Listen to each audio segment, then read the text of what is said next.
Welcome to Catch a Fire TV, where we are all about igniting your life's passion, purpose, and profession. I'm your host, Mina Grace Drake, and in this episode of This Woman's Work, we are joined by the lovely, dynamic, soulful firecracker, Hay House author, Faith Freed. So thank you so much for joining us. Oh, it's my pleasure to be here with you. Oh, thank you. Yeah, Faith is like I mentioned, she's a Hay House author, and she is the author of Is Your Authentic Spirituality Unleashed. It's an amazing book. Congratulations. Oh, thank you. Yeah. Glad you enjoy it. Oh, absolutely. Yeah, so I was really looking forward to our conversation today. I have so much I want to talk to you about. And I have clients and I'm working with who are writing books, and they're like, ask her this, ask her that. So I've got some questions for you. Yay. Yeah. Okay. So I would love to, first of all, hear about your journey to the work that you're doing today. Like, tell us about the path that made Is possible. Oh, boy. I felt sort of impregnated with the material. So I'm careful. I don't want to sound cliche because I really hate that. But the book was sort of implanted. There was a divine download. And so then it just became a process of agreeing to show up, give birth to it, and then, see what happens with it in the world.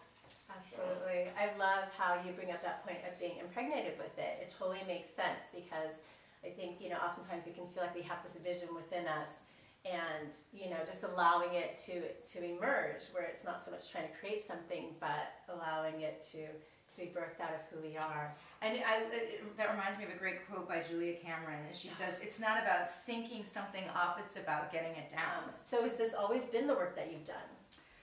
So let's see, no. Okay. When I was younger, let's say college, I knew that I wanted to be a writer. I went into advertising, and I wrote headlines, and I actually learned a lot about writing in that job, and a lot about life too, which allows me to help my clients better because I was part of that rat race in that corporate world. And it was a real soul-killing experience, I have to say. So that's a good thing too, because then I recognized what it is to be driven by the ego, and I was able to kind of make a change. But I always had a book in me, and I thought it was going to be other things. It showed itself in different forms in terms of what I was thinking up, right? Okay. And then it wasn't until I sort of surrendered to what was coming through me and followed that path that it became clear enough for me to execute on it. Yeah. And at one point I just really want to make to anybody out there who has a book in them is, it's not an elegant process ever, or at least it wasn't for me. Maybe it is for J.K. Rowling. It probably is, but for me it was ugly and painful, and it was disjointed, and there were many false starts, and yet it was totally still worth doing. It was a whole different book I had in mind that I pitched out in New York to a bunch of publishers, and they kind of gave me the clue that I was trying to do too much, and I was open to receiving that information. You can't work in a vacuum. Yeah. It's what running the ideas past people and being brave enough to hear it, being vulnerable, and then tweaking, and so that's all I want to offer is just I don't want to sit here and act like this was easy.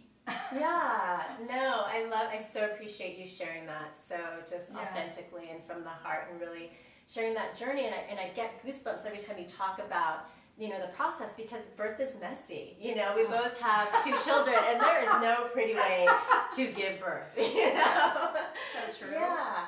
And so, and I love that you talk about that too, because, I have clients who are working on books, and I'm working on, I met you in a writer's conference, and it's like I can make myself so wrong, in the process, and you have written, seriously, it's a beautiful book. I really, every time I open it, I hear your voice. I love the invitations, and so, thank you. Yeah, so I just really appreciate you sharing that for the lovely baby, the lovely child that's been birthed into the world, that you got down, you did the labor, and it's required. Oh, yeah, definitely. Yeah, so I love talking about reinvention. Yes. And I was really looking forward to having this part of the conversation with you as well.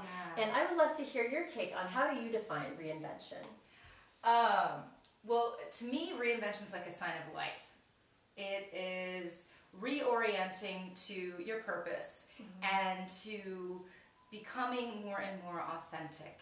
So it's completely positive in my mind. Reinvention is personal growth. Yeah. And so I'm all about personal growth. Basically removing what isn't working. Right. Making space for what we need now, and then bringing that in. I think reinvention is invigorating, and it is life. I mean, when we stop reinventing, we stop living in a way. I love that you talk about that, because it is living.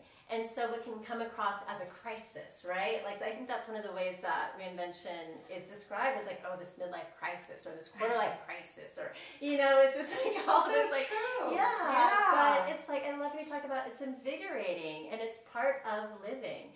And what I'm reminded too, because I'm thinking of like my own journey, is that it is ongoing. There is no final there to get to. So I would love to hear more about the work that you're doing today. Who are you helping? How are you helping them? I know the book is out. It's alive and hot and out there in the world. Yeah, so tell us more about what you're up to.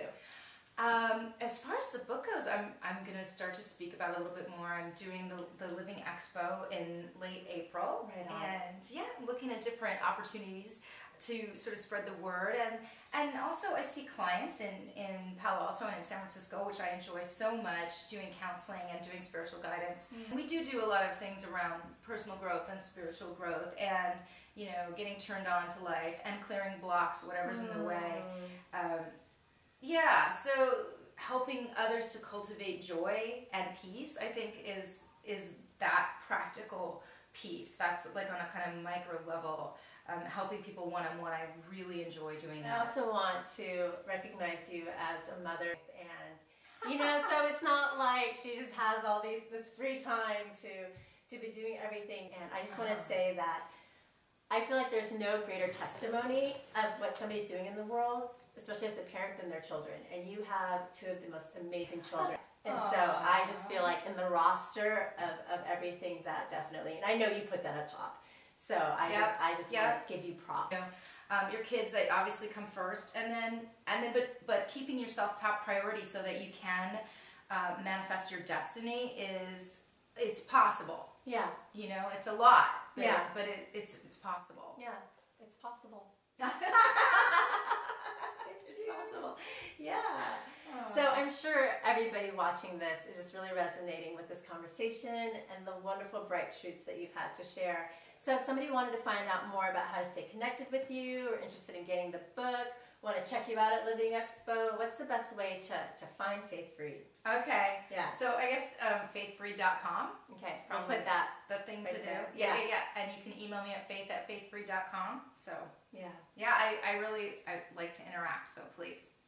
Yes, love to hear from you. Yeah, and she's a lovely woman to obviously converse with. So I just want to thank you so much. Like, you just lit up this conversation in ways that I didn't anticipate. I knew it'd be good, but I didn't know it'd be good. So, yay! Yay! That's because you turned me on, girl. Sorry.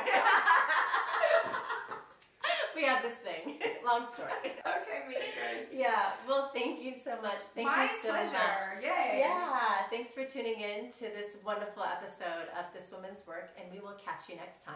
Definitely. See you then. Yeah. Bye.